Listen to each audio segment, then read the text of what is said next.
तुम्ही कुठून आला होता? आम्ही करमाळा. आज लाडकं नेतृत्व, सगळ्यांचं लाडकं नेतृत्व पक्षापुरतं नाही आहे, आज ते आपल्यामध्ये नाही. पक्ष ही काय नाही, दादांचं काम, दादा हे महत्त्वाचं होतं. दादा महत्वाचे होते. काय भावना आहेत? तरुण म्हणून तर फार दादांना फार क्रेज होते तरुणांमध्ये. बारामतीचं नेतृत्व गेलं आमचं हक्काचं, राहिलं नाही आम्हाला, हक्काचा माणूस राहिला नाही. कोरडोमध्ये असं नेतृत्व कधीतरी तयार होतं, ही आमच्यासाठी आयुष्याची हानी ह्याच्यात. म्हणजे आम्हाला वाली राहिला नाही बारामतीला कोण ह्याच्यामध्ये, हेच सांगत शब्दच नाहीत. आम्ही रात्री उशीर आलो, रस्ते पाहिले, सुने दिसले आम्हाला. म्हणजे ते रस्ते देखील आम्हाला सांगत होते की दादाची ते आठवण करत होते. आज कुठल्या पण रस्त्याने फिरताना दादाचे असं मनाला टोचतंय की दादा ह्या रस्त्याने आज जाताना दादाच दिसतात. फक्त झाडाझुडपात दादा दिसतात. झाडांवरचं प्रेम, माणसांवरचं प्रेम. तुम्ही आज आसपासच्या बारामतीच्या परिसरात फिरा सगळीकडं, तर दादांचं तुम्हाला गेले की आठवण आल्याशिवाय राहणार नाही. एवढं काम दादांचं जबरदस्त आहे. म्हणजे आयुष्यात माणूस घर करून गेला हृदयामध्ये, की कधी न विसरणारा माणूस आहे हा. असं कधी माणूस होणारच नाही बारामतीच्या इतिहासासाठी. पवार साहेबांनंतर दादांना कधीच म्हणजे बारामती विसरणार नाही. आम्ही जेव्हा सकाळची बातमी पाहिली, आम्हालाही विश्वास बसला नव्हता की अशी घटना घडली. तुम्हाला आज तरी विश्वास बसला? आम्ही आत्ता ग्रुपने थांबलो होतो. आमची तीच चर्चा चालली होती की आम्हाला आजही वाटत नाही की दादा आमच्यात नाहीत म्हणून. आम्ही मूळचे बारामतीचेच आहोत, पण दादांचं असं अचानक जाणं हा बारामतीकरांसाठी मोठा आघात आहे आणि तो सहजासहजी भरून येणार नाही. फार मिश्किल स्वभाव होता दादांचा, फार हजरजबाबी होते. कार्यकर्त्यांना फार ते जीव लावायचे. दादांचं स्पष्ट बोलणं असायचं आणि होणारं जर काम असेल तर 100% करायचे, नसेल होत तर नाही म्हणून सांगायचे. दादांचा स्वभाव अख्ख्या महाराष्ट्राला माहिती, परखड स्वभाव होता. फार शिस्तबाज होते. कुठल्या कार्यालयात गेले तर कलर जरी थोडा कमी असला तर सांगायचे, हा कलर कसा काय. दादांचं काम करण्याची पद्धत जर सांगायची म्हणलं ना, तर पायापासून कळस निर्मितीपर्यंत दादांचं कामावरती लक्ष असायचं. त्यामुळं ते सांगू शकत नव्हते की ह्या कामात इथं बारकाईनं राहिलंय, तुम्ही इथं बघा. त्यांची नजर गेली तरी दादा चूक तिथं दाखवून द्यायचे. फार मोठं उद्यमी, म्हणजे आपल्याला म्हणता येईल मोठं कर्तृत्ववान नेतृत्व गेलंय. तरुण आहात तुम्ही. कुठून आला होता ते तरी सांगा. बारामती. काय हानी झाली आता बारामतीची? बारामतीची भरपूर हानी झाली. बारामतीच नाही, उभ्या महाराष्ट्राची हानी झाली. दादांना न मागता आम्हाला दादांनी बारामतीकरांसाठी दिले. कधी मग कुठल्या गोष्टीसाठी आम्हाला निवेदन द्यावं लागलं नाही, दादा हे करा, दादा ते करा. म्हणजे न मागता आम्हाला सगळं मिळले. आता इथून पुढे काय होईल ते आम्ही बघितलं. फार इतर महाराष्ट्रामध्ये सगळ्यात जास्ती विकास तर आम्हाला बारामती. रस्ते फार हायफाय रस्ते.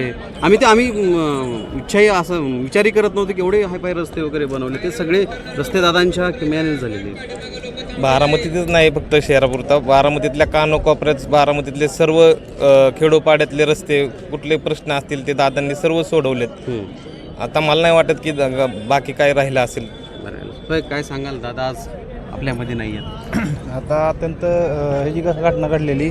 आज बघा बारामतीमध्ये जेवढा विकास आहे फक्त दादांमुळे आहे. दादांनी आतापर्यंत बारामतीला 100 वर्ष, म्हणजे पुढे 25 वर्षामध्ये जे आता नवीन कोणी येईल त्यांना काय करण्याची गरज नाही असं दादांनी करून ठेवले बारामतीमध्ये. त्याच्यामुळं दादांना निशब्द, माझं तर वैयक्तिक म्हणजे माळेगाव आमची फॅमिली, क्षीरसागर फॅमिली, निशब्द दादांचं मरणोत्तर जोपर्यंत श्वास जीवात जीव आहे तोपर्यंत दादांच्या फॅमिलीबरोबर आम्ही अटॅच राहणार.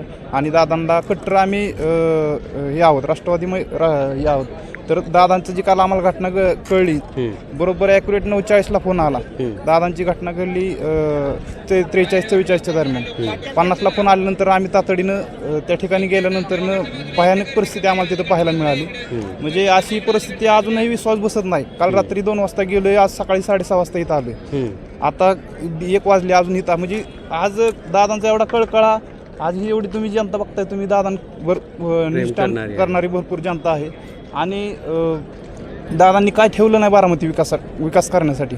भरपूर काही गोष्टी फक्त दादा बारामतीपुरतं मर्यादित नव्हते. तर दादा परवा ज्यावेळेस आले त्यावेळेस बीडला गेले, ते बीडवरनं मुंबईला आणि मुंबईवरून परत रिटर्न ह्याच्यामध्ये आठवड्यातनं दादांचे 2 दौरे, म्हणजे कंटिन्यू शनिवार रविवार दादा इथं असायचे. जनता दरबार भरायचा. आज एवढं सगळं उपमुख्यमंत्री पद असताना, अर्थमंत्री खातं असताना एवढं सगळं सांभाळायची धुरा दादांच्यात आहे. दादांसारखाने आता भविष्यात इथं पुढं कधी होणार नाही. असे नेते व्हायला फार काळ जातो. कितीतरी काळानंतर असे नेते तयार होत असतात आणि ते महाराष्ट्रामध्ये महाराष्ट्रामधले अनेक नेते गेलेत अशाच अपघातामध्ये गेलेत, काही जणांचं अकाली निधन झालं आहे. आज बारामतीची फार मोठी हानी झालेली आहे, त्याचबरोबर महाराष्ट्राची देखील हानी झालेली आहे. काय भावना? अगोदर मी पहिल्यांदा आपले अजितदादा हे अमर रहे एवढंच बोलतो मी. मोठा आधार होता. आजही आम्हाला ज्यावेळेस ही सगळी बातमी आली त्यावेळेस आम्हाला खरं वाटत नव्हतं की ही घटना घडली आहे का नाही, पण आज खरंच दादांना निरोप देताना जड अंतकरणाने दिलं. खरं वाटतच नाही की दादा आमच्या बारामतीतून अशा निघून गेलेत अचानक. बारामतीचा कोपरा न कोपरा त्यांनी सजवलाय. कुठलाच नेता एवढं करू शकणार नाही, एवढं त्यांनी केलेलं आहे.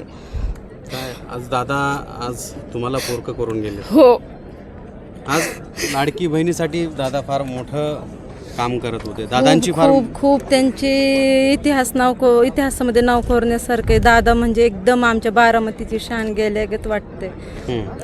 खूप दुःख होते. तुम्ही कुठून आले? आम्ही नंदुरबारहून आले. दादा बघितले तर दादा सगळ्यांचेच होते. दादा फार आपुलकीचे दादा होते. बघा, दादांनी कधी वैयक्तिक जीवन जगले नाही. दादा सार्वजनिक ही जीवन जगले, कार्यकर्त्यांसाठी, महाराष्ट्रासाठी, महाराष्ट्राच्या विकासासाठी.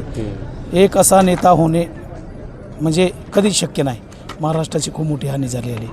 महाराष्ट्राची फार मोठी तरुण दिसताय तुम्ही. अशा पद्धतीनं जर नेतृत्व उभं राहायचं म्हणलं की फार काळ जातो याच्यामध्ये, आणि असे महाराष्ट्राला पोरकं करून असे नेते जातात. आज खऱ्या अर्थानं आमच्या तरुणांमध्ये एक आदर्श व्यक्तिमत्व म्हणजे आदरणीय दादा आमच्या सर्व तरुणांना सोडून गेलेले आहेत खऱ्या अर्थानं. आणि दादांचं हे विकासाचं जे विजन होतं आणि राजकारणामध्ये तरुणांनी म्हणजे न येता किंवा उद्योगधंद्याकडे लक्ष देणं असेल किंवा बाकीच्या सगळ्या गोष्टी असेल की राजकारणामध्ये न येऊन उद्योगधंद्याकडे लक्ष द्या किंवा बोलायचे दादा नेहमी रोखोक असं व्यक्तिमत्व आणि तरुणांना एक आपुलकीचं म्हणजे आपलंसं वाटणारं व्यक्तिमत्व असं आमचे दादा होते. आणि संपूर्ण महाराष्ट्रभरातून, मी धाराशिववरून आलेलो आहे, संपूर्ण महाराष्ट्रभरातून खऱ्या अर्थानं आज बारामतीमध्ये सर्व तरुण पिढी आणि युवक पिढी आम्हाला एक आश्वासक चित्र, तरुणांचं एक आश्वासक चित्र खऱ्या अर्थानं दादांच्या रूपामध्ये आज गेलेलं आहे असं आम्हाला वाटतं. दादांना बघितलं तर आजही आम्हाला खरं वाटत नाही. आम्ही पत्रकार म्हणूनही आम्हाला खरं वाटत नाही, कारण सकाळची घटना आम्हाला जेव्हा समजली तेव्हा आम्हाला 4-5 चॅनल चाळावे लागले. त्यानंतर लक्षात आलं की ही घटना घडली. सर, असे नेते होणे नाही. दादा म्हणजे छत्रपती शिवराय शाहू फुले आंबेडकर पुरोगामी विचारसरणीचे असे नेते आम्ही नंदुरबारहून आलेलो आहेत साहेब. आम्ही पोरके झालेलो आहेत. नंदुरबार जिल्हा पोरका झाला आहे, महाराष्ट्र पोरका झाला आहे साहेब. असं नेते व्यक्तिमत्व आम्हाला उपमुख्यमंत्रीपद, उपमुख्यमंत्री लाभले हे खूप भाग्य होतं. आणि दादा पाहिजे होते. दादा येतील परत. दादा परत येतील. दादा आपल्यातून गेले नाहीत. दादा नक्की परत येतील. दादा कुठेतरी गावाला गेले नाहीत. दादा हो, दादा वाईट हो, त्यांना भावपूर्ण श्रद्धांजली आम्ही देऊ शकत नाही. आमच्याकडे तेवढी ताकद नाही दादा. हो, हे कार्यकर्ते रडताय त्याच्यावरून लक्षात येतं. मी दादा मुले जिल्हा परिषद सदस्य आहे, एक आदिवासी कार्यकर्ता आहे. फार लहान तळागाळातल्या कार्यकर्त्याला खूप बारीक लक्ष असायचं साहेब. आम्ही म्हणजे दादांवर एवढं प्रेम करायचो. दादा आम्हाला तत्व शिकवायचे, सगळं शिकवायचे. आणि दादा सर्व धर्माचा भाव सगळ्यांना घेऊन चालणार. शेतकरी, शेतमजूर, कष्टकरी आणि या महाराष्ट्रामध्ये लाडकी बहिणींसाठी महिलांना सक्षमीकरण केलं. शेतकऱ्यांची फार शेतकऱ्यांची, शेतमजुरांची, सगळ्यांची हानी झाली साहेब.